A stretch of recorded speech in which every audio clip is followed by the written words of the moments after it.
नमस्कार दोस्तों, मैं आसिफ खान इंडिया न्यूज़ 64 में आपका बहुत बहुत स्वागत करता हूं। इस वक्त मेरी मौजूदगी कान्हा पब्लिक स्कूल कोट कासिम के अंदर है। अगर मैं बात करूं कान्हा पब्लिक स्कूल की तरफ से जैसी जो भी अपडेट होती हैं तो मैं आपको लगातार दिखाता रहता हूं। इस वक्त मेरे साथ उनके जो डायरेक्टर हैं शशि यादव मेरे साथ जुड़ चुके हैं। मैं उनसे जानना चाहूँगा स्कूल को लेकर क्या नई अपडेट है। तो सीधा सर का हम अपने न्यूज़ चैनल में स्वागत करते हैं। सर पहले तो इंडिया न्यूज़ 64 में आपका बहुत बहुत स्वागत। थैंक यू आसिफ जी, आप लगातार स्कूलों से जुड़े हुए हो और स्कूलों की खबर अपडेट करते रहते हो। धन्यवाद आपके सभी दर्शकों का, आपका बहुत बहुत धन्यवाद। सर देखिए, मैं आपसे जानना चाहूँगा इस बार सर क्या अपडेट्स है। जैसे लगातार स्कूल की तरफ हम आते रहे तो सर इस बार क्या नया है स्कूल की तरफ से, सर क्या कहना चाहेंगे?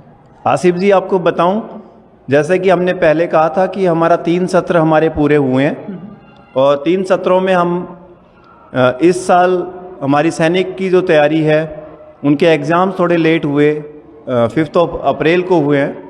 उससे पहले नवोदय के एग्ज़ाम हुए, उनमें हमारे स्कूल की 2 बच्चियों ने सफलता हासिल की। एक का नाम हृदय डॉटर ऑफ दीपक, दूसरी बच्ची का नाम वंशिका डॉटर ऑफ राकेश कुमार कतौपुर से। तो जो तैयारी हम लगातार करा रहे हैं यहाँ पे, उसके रिजल्ट्स हमारे सामने आ रहे हैं और आप बहुत जल्द पाओगे कि इस पूरे इलाके में कान्हा पब्लिक स्कूल का नाम होगा।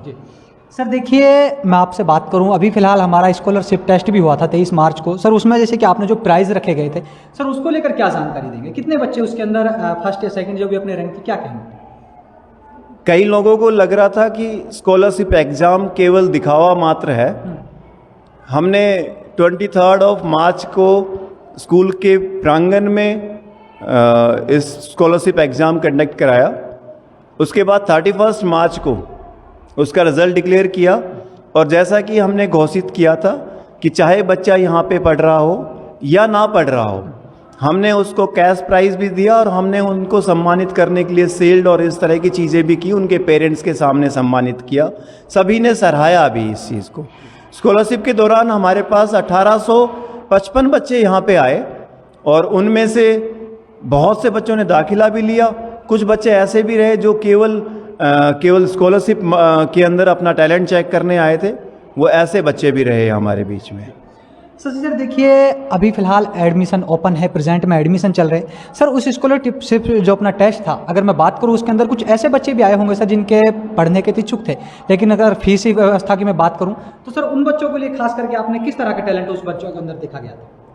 जैसे मैंने पहले बताया था, स्कॉलरशिप का हमारा उद्देश्य क्या था कि बच्चों को कोई आर्थिक मदद दी जा सके, पेरेंट्स को उसमें बच्चे का ज्ञान को लेके जो मदद मिल पाए, जैसे कि पेरेंट्स को लगे कि आज मैं बच्चों के उस शिक्षा के आधार पे मैं स्कूल में छूट पा रहा हूँ, ना कि अपने किसी वर्चस्व के आधार पे।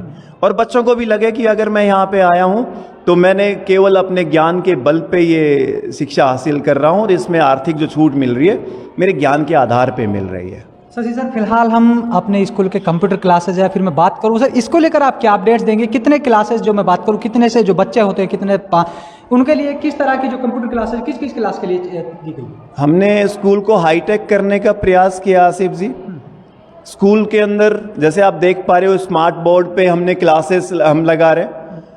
स्कूल में नॉर्मली देखा होगा कि क्लास के अंदर कम से कम 30 बच्चे होते हैं, लेकिन स्कूल के अंदर ऐसा पाया जाता है कि जो कंप्यूटर की व्यवस्था है वो कोई 2, 4, 5 तक होती है। हमने 40 कंप्यूटर्स हमारी लैब के अंदर है। हर बच्चे को कम से कम एक सिस्टम पे उनको टाइम मिलता है और मैं ऐसा मानता हूँ कि कंप्यूटर जो है ये किताबी नॉलेज का सब्जेक्ट नहीं है। कंप्यूटर जो है वो उसको प्रैक्टिकल नॉलेज का सब्जेक्ट है और बच्चों को प्रैक्टिकल नॉलेज के लिए उसको सिस्टम होने चाहिए स्कूल में। अगर नहीं है तो वो व्यवस्था की कमी है।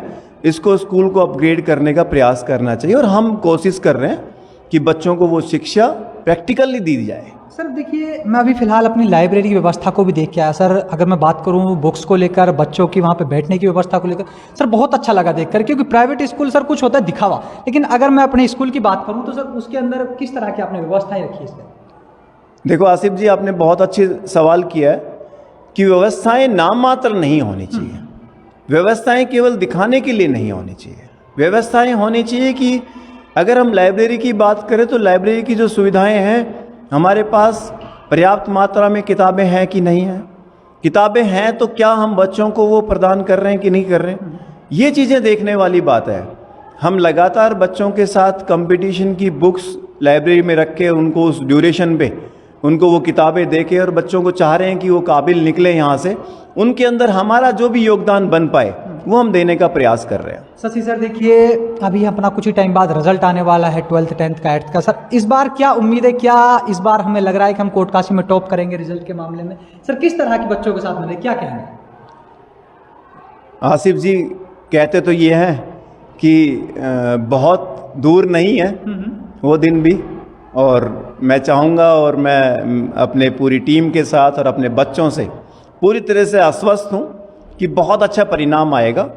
और मैं आपको आज कोई ऐसी बात बोलूं कि वो अतिशयोक्ति हो तो वो मेरे को अच्छा नहीं लगेगा इस मंच पे रह के।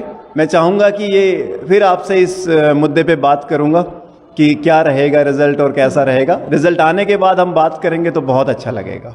शशि सर देखिए, अब मैं कोटकासिम क्षेत्र के जो पेरेंट्स हैं, जो बच्चे स्कूल में हमारे हैं सर, उनको लगातार प्यार बना रहा है कि कोटकासिम क्षेत्र में सबसे ज़्यादा स्ट्रेंथ बच्चों की कान्हा पब्लिक स्कूल के अंदर है। सर उनको किस तरह धन्यवाद व्यक्त करेंगे, किस तरह उनका जो प्यार है लगातार स्कूल के साथ बना रहे, और क्या कहेंगे सर? मैं हमेशा आभारी हूँ, आभारी रहूँगा ये सभी अभिभावकों का, सभी बच्चों का। उन्होंने इतना प्यार दिया, शायद मैं उसके काबिल हूँ कि नहीं पता नहीं, लेकिन मैं ऐसा मानता हूँ कि जो विश्वास दिखाया है इन प्यारे बच्चों के अभिभावकों ने, मैं हमेशा उस पर खरा उतरने का प्रयास करता रहूँगा। मेरे को चाहे दिन रात लगना पड़े अपनी टीम के साथ मिलके, और मैं लगा रहूँगा। मैं बजाय इस चीज़ पे कि कोई बच्चा मेरे पास आए पढ़े, उस पर मैं ज़्यादा प्रयास करूँ, इससे बेहतर मैं प्रयास करूँ कि जो बच्चा मेरे पास है उसको मैं कैसे अच्छा कर सकता हूँ। आपको एक चीज़ और बताऊँ इस कड़ी में जो सुन के आपको अच्छा लगेगा। आज तक हमने किसी भी टीचर पे ये दबाव नहीं बनाया कि आप 2 बच्चों का दाखिला स्कूल में कराएं। मैं हमेशा कहता हूँ कि बजाय इसके आप बाद में प्रयास करें। आपके पास 1 साल भर है किसी बच्चे को अच्छा करने के लिए, उसको अच्छा करो। वो 365 दिन अपने घर रहता है, अपने गांव में रहता है, अपने अड़ोस पड़ोस में रहता है।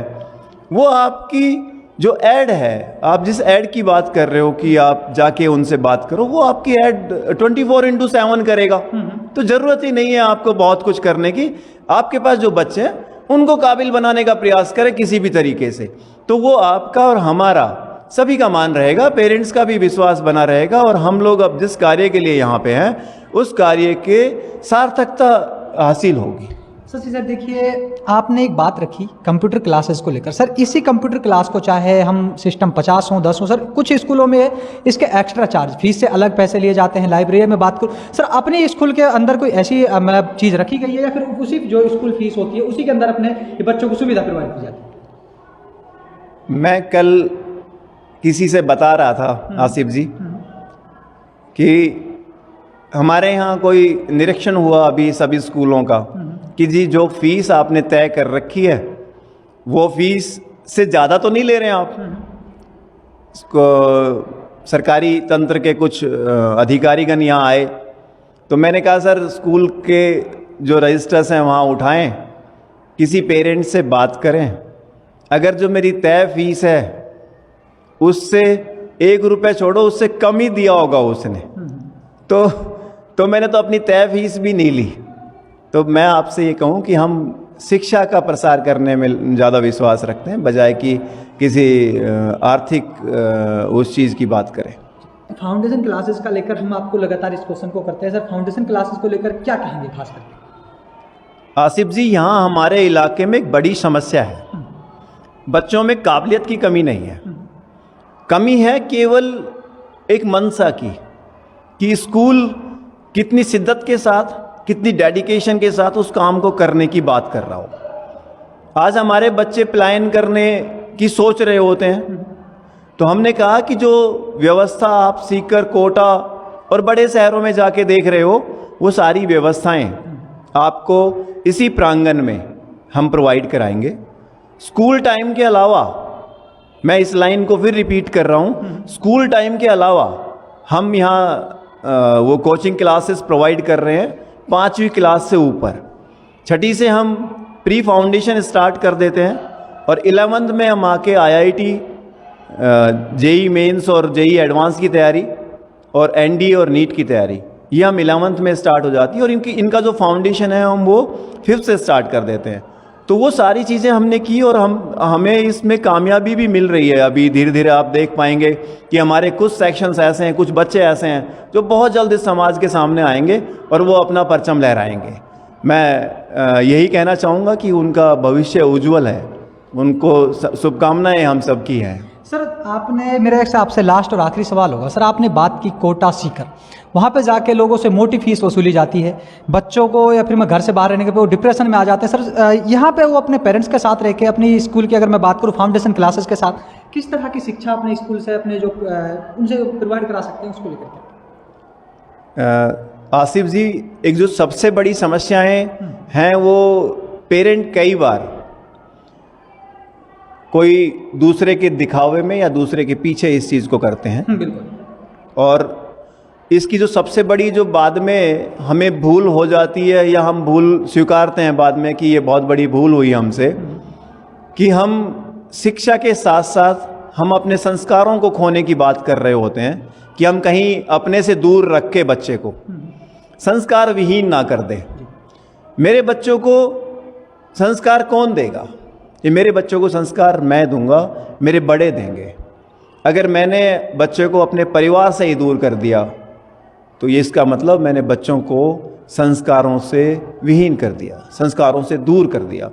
तो मैं चाहूँगा कि आप के माध्यम से ये चीज़ मेरे अभिभावक गण इसको सुने और उस पर अमल करें कि बच्चों को अपने पास रख के बेहतर सुविधाओं के साथ, अच्छा खाना खिला के, अच्छी परवरिश करके, ये सुविधाएं दे के उनको शिक्षा दिलाने का प्रयास करें।